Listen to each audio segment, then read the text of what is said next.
If you're running that organization, what do you do with that pick? Do you look at one of the other quarterbacks? Do you trade Justin Fields? Do you stick with Justin Fields?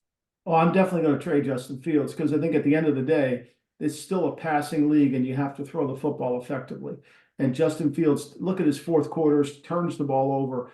But I do think he has trade value. I think there's a certain situation where he could prove his skill set if he can stay healthy and hold on to the ball and not turn it over. So he has value. You're not going to just cut him. He's got value in the market. But I think you need a better player at the position, someone who can throw the football with more regularity that doesn't have to wait for the second play.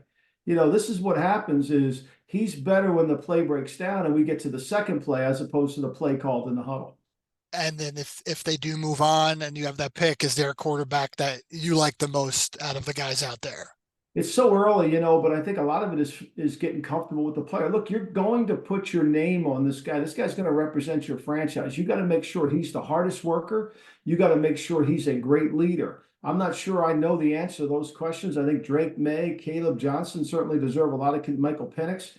They deserve junior. They deserve a lot of look see. But you're talking about somebody you're going to put the faith of the franchise in for at least 3 years. You got to make sure you're right.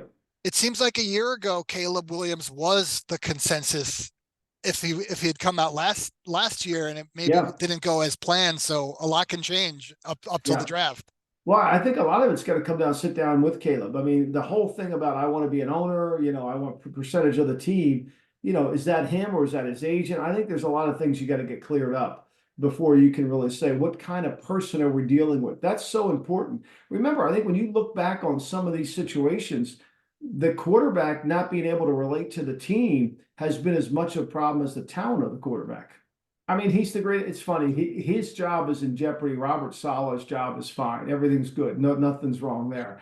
It's funny. I think there'll be a meeting at the end of the year. I think a lot of this has been speculation. I would suspect that he will sit down with Robert Kraft, he and alone in a room, and they'll try to figure out why they're here, what caused them to get here, and is there a resolution to get out of here?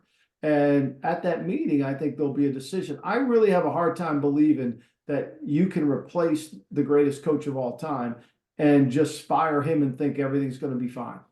If for some reason they did mutually decide to part ways, do you see Coach Belichick leaving it there, or he's going for the all-time wins record and he's so No. close? He loves football and he loves working and he's good at it. Why would he stop now? It's just a number. Look at the enthusiasm and the energy in Pete Carroll. I think he's going to keep coaching. And I think this is not riding off into the sunset. This is, hey, things have changed here in New England. How are we going to fix them? Because it's not like it was 5 years ago.